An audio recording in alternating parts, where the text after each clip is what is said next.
Broken chords, or rolled chords, they're so harp-like. That's such a quintessential harp sound.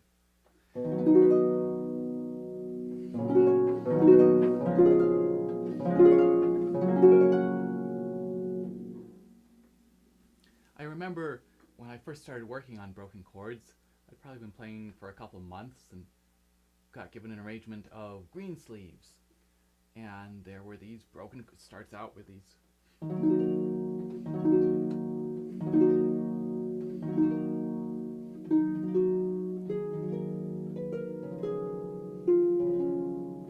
something like that. And that was so exciting. Wow, this broken chord sound.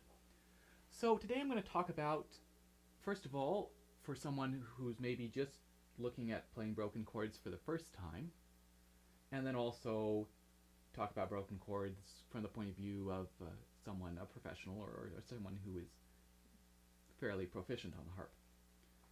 So when you're first looking at learning how to play broken chords are just, they're written, of course, with a little wavy line in front of a chord like this, with a little wavy line in front of it.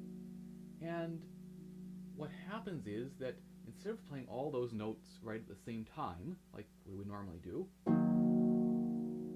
we're going to play, starting at the bottom, starting with the lowest note, and going to the top, we're going to play them one after another. So very slowly, it would be something like this. And if we added the right hand in. So that's easy enough. That the trick is, of course, getting it faster so that you get that beautiful rolled sound.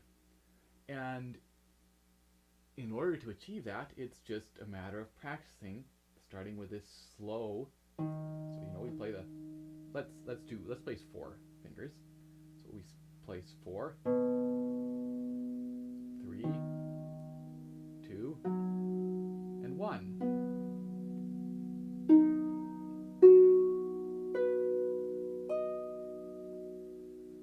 So you can just spend some time practicing.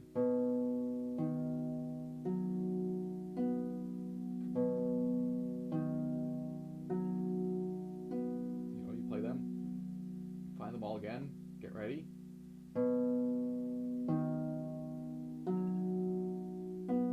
And while it's nice and slow like this is a great time just to be listening to make sure that the two things that we're listening for are evenness of tempo and evenness of sound. So evenness of tempo, in other words, trying to make it so that we don't sort of go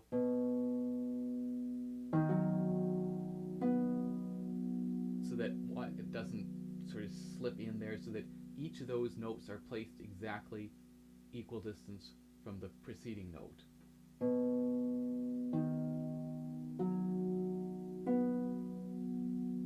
And again, because of course you're going to be looking at learning at rolled chords, broken chords, fairly early on in your harp journey, and so your technique is not going to be as controlled as it will be later, so that there can be a tendency for maybe it's awkward. Maybe this fourth finger is still awkward, so there's a tendency to do something like that, perhaps, or some other finger just is not as independent or secure. So again, just listening to make sure that you feel like you're perfectly in control of each of those fingers.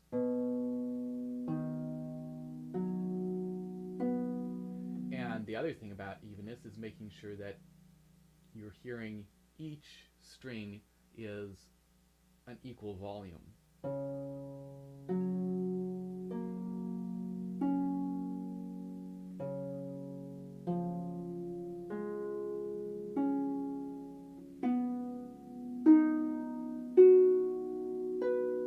So, and again, this is where you're still building your technique, and one or more fingers may just be, feel a little more awkward, and so just working on that and making sure that, again, each note is coming out at roughly the same volume. And then, of course, you can start getting a little bit faster.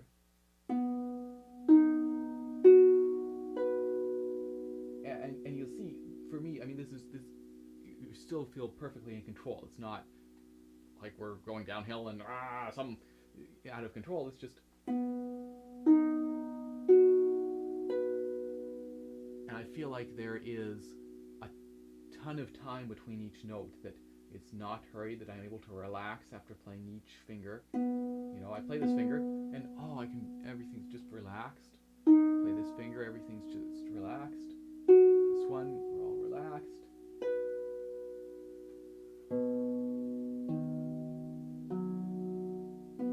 And that can be something, if you find that tension is creeping into your playing, as you're practicing this perhaps, that you're getting tense and maybe the hand's getting tight and maybe even painful, practice that little exercise of playing the first note, and now just don't worry about when the next one's coming. Just relax. Do you feel any tension in your arm? Do you feel any tension in your hands and your fingers? Well, just relax. Don't worry about it. Oh, okay, we're relaxed now. Now we're going to play 3. And again, let's just take all the time in the world just to relax. Yep. It's fine. No tension. Relaxed again. No tension. Play that last note. That idea of breaking it down really slowly and making sure there's no tension between each finger having played is a technique that you can use for a lot of different aspects of playing the harp. It doesn't just work for broken chords. You can use it for arpeggios, for scales, for any sort of something where you're finding that tension is creeping in. It can be a great exercise to just break it down really slowly and play note by note, or maybe it's something, you know, so it might be 2 notes at the same time, but play those and then just relax.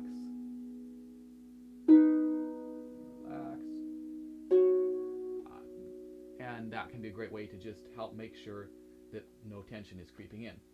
So we start going faster, but again, making sure that we're trying to keep it as relaxed as possible.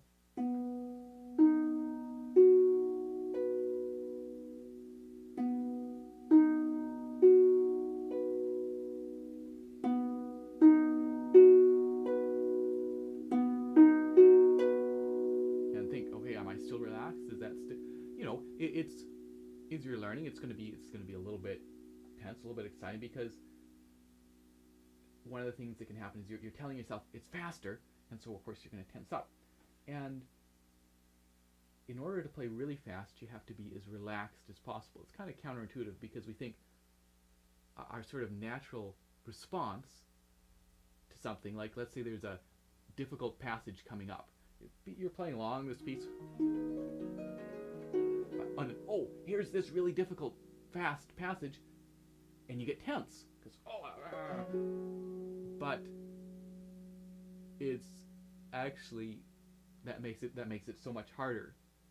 So that one of the tricks you can do when you're looking at when something's giving you some problems, some little passage, maybe a jump, maybe a fingering, is to tell yourself just before you get there that actually you have all the time in the world for that. That it's not that you're just going to give yourself as much time as you need to make sure that you can play it in a relaxed fashion. And sometimes that can just trick your brain into not tensing up, and it ends up, even though you have that idea of I'm just going to play this as slow as I need to, it ends up being just as fast as you want it to be. Anyway, so we're getting faster.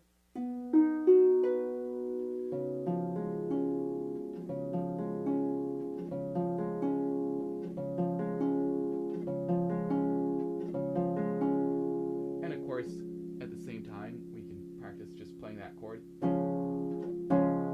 And chances are that maybe, especially with 4 fingers, that may be still something that you're working on in terms of making sure that that chord, flat or unbroken, is as even as possible, that we're hearing each that we're hearing each note, and that they're all roughly equal in terms of volume.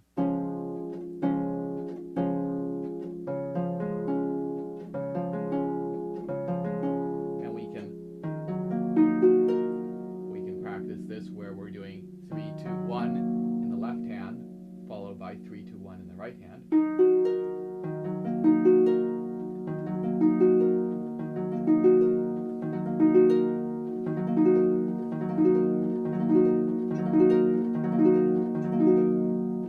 And eventually, of course, you get to the point where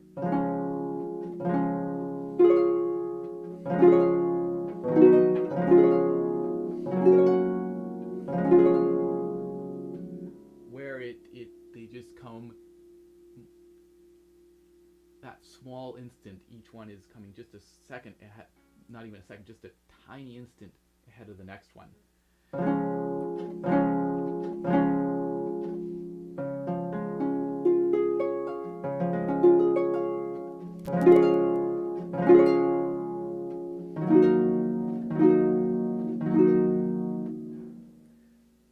So there's no real trick or anything to it. It's just a matter of practice of taking it, of being patient, taking it really slowly, and working up to that speed.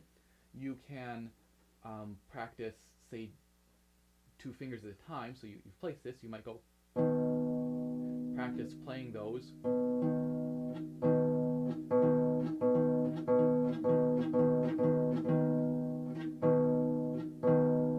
Hear how those are almost together, but they're just a little bit broken, really fast.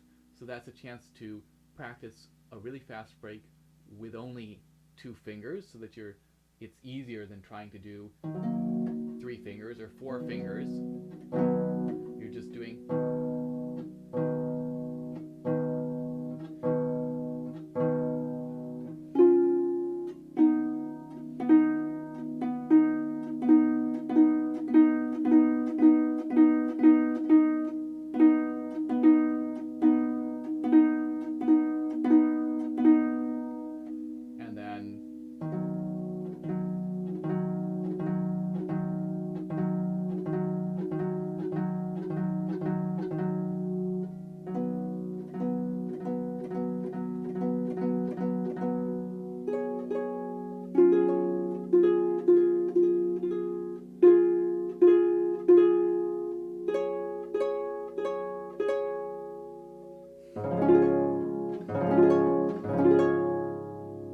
those going to be little ways you can approach it.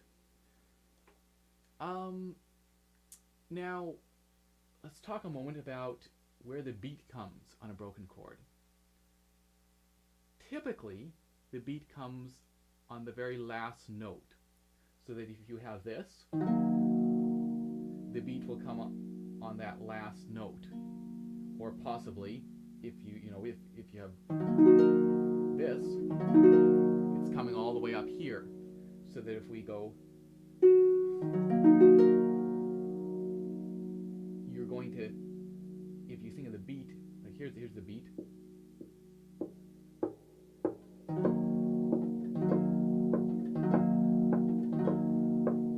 Notice how I have to start playing this E, playing the bottom of the note, before the beat. I go,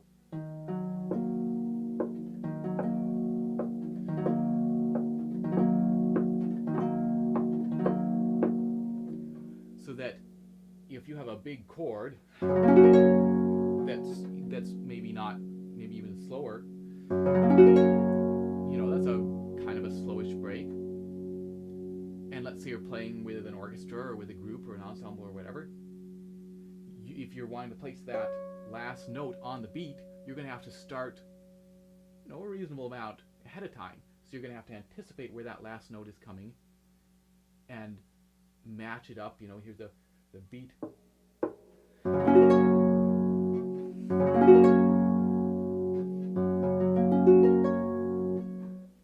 So that can be a little peculiar. So in this Greensleeves example,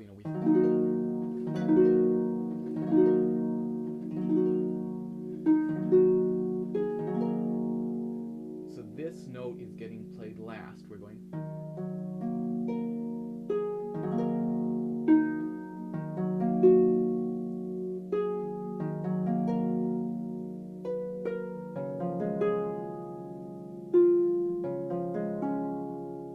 Which sounds pretty strange when it's that slow, but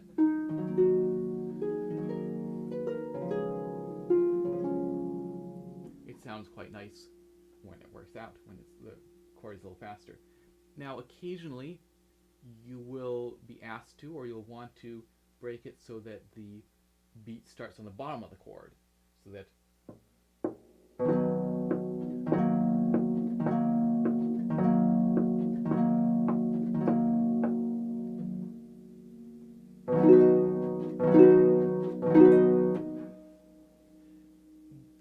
that might happen in, again, an ensemble orchestra setting where it's too distracting, too weird to hear the harp coming in before everyone else.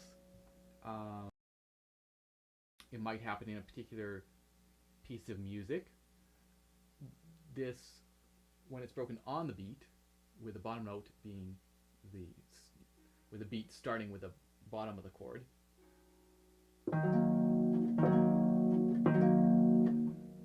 It's a classical break and the romantic break where the beat is coming on the top note. Again, I would say practice the romantic, practice ending the chord on the beat, because that's the most frequent case of how chords will be broken. But occasionally it's just good to be aware that sometimes they will be broken with the beat starting on the bottom of the chord. So now I'm going to turn to the first, handful of bars of Fauré's Impromptu, which, of course, contain a bunch of broken chords, these great, glorious, wonderful broken chords. I'm going to just talk about how I approached that, because it's a great piece. I've played it a million times, and each time when I come back to this first section, I work this first section, and what can happen with broken chords is, you can play a broken chord, you know how to do it, it's great, but sometimes the insides can get a little bit lost, so that we hear the start, and we hear the top note,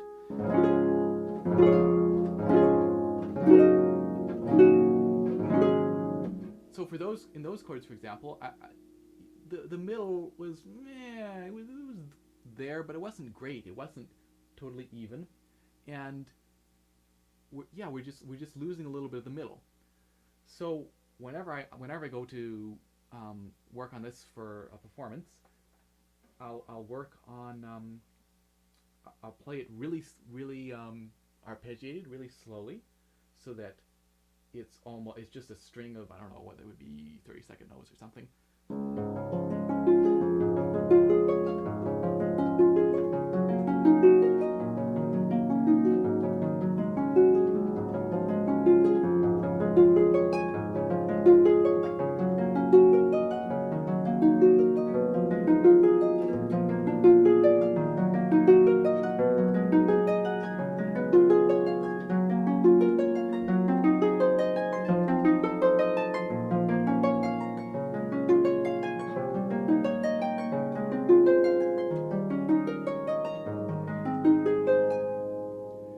There I get to pay attention to each finger and each note and really make sure that everything's there. And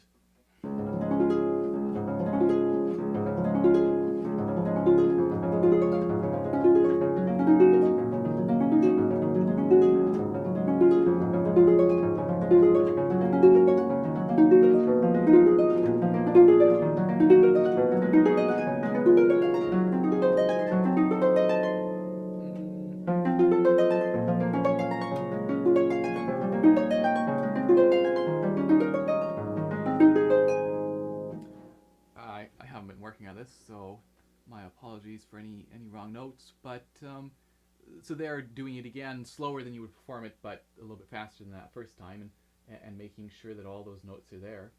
Something else that I find helpful is playing it as just as unbroken, as solid chords.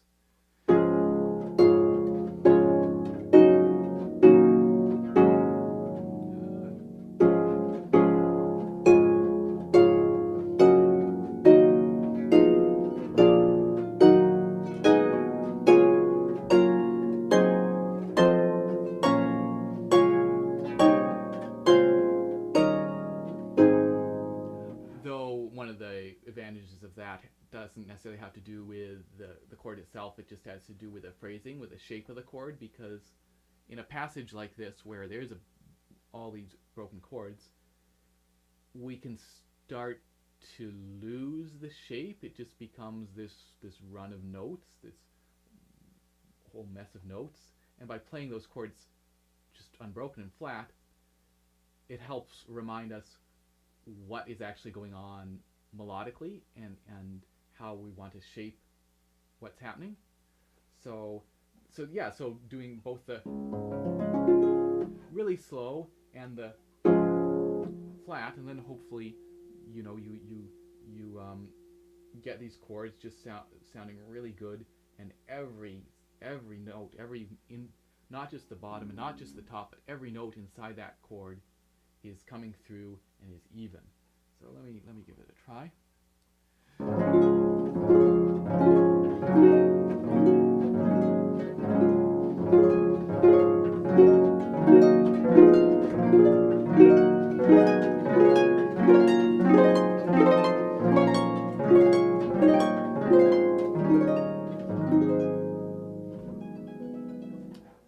So yeah, something like that.